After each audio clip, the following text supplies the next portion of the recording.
Hi everyone. ഇന്ന് നമ്മൾ discuss ചെയ്യാൻ പോകുന്നത് നമുക്ക് പേജ് ബോർഡർ ആൻഡ് പേജ് കളറാണ്. ക്ലാസ്സിൽ നമ്മൾ വാട്ടർമാർക്കിനെ കുറിച്ചാണ് പറഞ്ഞത്. ദെൻ നമുക്ക് പേജ് ബോർഡറും അതിൻ്റെ അടുത്ത് തന്നെയാണുള്ളത്. ഡിസൈൻ ടാബിൽ ചെന്ന് കഴിഞ്ഞാൽ നിങ്ങൾക്ക് പേജിൻ്റെ കളറുകൾ നമുക്ക് ചൂസ് ചെയ്യാൻ പറ്റുന്നതാണ്. ബട്ട് ജനറലി നമ്മൾ പേജ് കളർ അങ്ങനെ ചൂസ് ചെയ്യാറില്ല. എപ്പോഴും വൈറ്റ് ബാക്ക്ഗ്രൗണ്ടിൽ തന്നെ ആയിരിക്കും നമ്മൾ പേജ് സെറ്റ് ചെയ്യുക. ദെൻ എങ്ങനെയാണ് നമുക്ക് പേജ് ബോർഡർ ഇൻസേർട്ട് ചെയ്യാൻ നോക്കാം. നമ്മൾ പേജ് ബോർഡർ ക്ലിക്ക് ചെയ്ത് കഴിയുമ്പോൾ പേജ് ബോർഡറിൻ്റെ ഓപ്ഷൻസ് വരും. അവിടെ നിങ്ങൾക്ക് ഏത് ടൈപ്പ് ലൈനാണ് നിങ്ങൾക്ക് ബോർഡറായിട്ട് വേണ്ടതെന്ന് ചൂസ് ചെയ്യാം. ദെൻ അതിൻ്റെ ഒരു കളർ ചൂസ് ചെയ്യുക.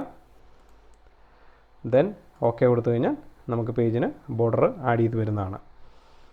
ഓക്കെ, ഇനി അത് വേണ്ടാന്നുണ്ടെങ്കിൽ നണ്ണാക്കി ഓക്കെ അടിച്ചാൽ മതി. പേജ് ബോർഡർ റിമൂവ് ആയിക്കോളും.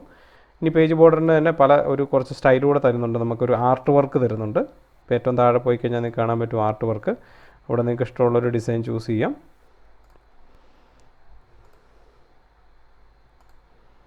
ദെൻ അതിൻ്റെ വിഡ്ത്ത് വേണമെങ്കിൽ നമുക്കിവിടെ അഡ്ജസ്റ്റ് ചെയ്യാം. വളരെ ലൈറ്റ് ആക്കാൻ വളരെ ചെറുതായിട്ട് നമുക്ക് വേണമെങ്കിൽ സെറ്റ് ചെയ്യാൻ പറ്റുന്നതാണ്. Then apply to all document. Okay, so ഇങ്ങനെ നമുക്ക് പേജ് ബോർഡർ ആഡ് ചെയ്യാൻ പറ്റുന്നതാണ്. Okay, so watermark, page colour, page border. Thank U.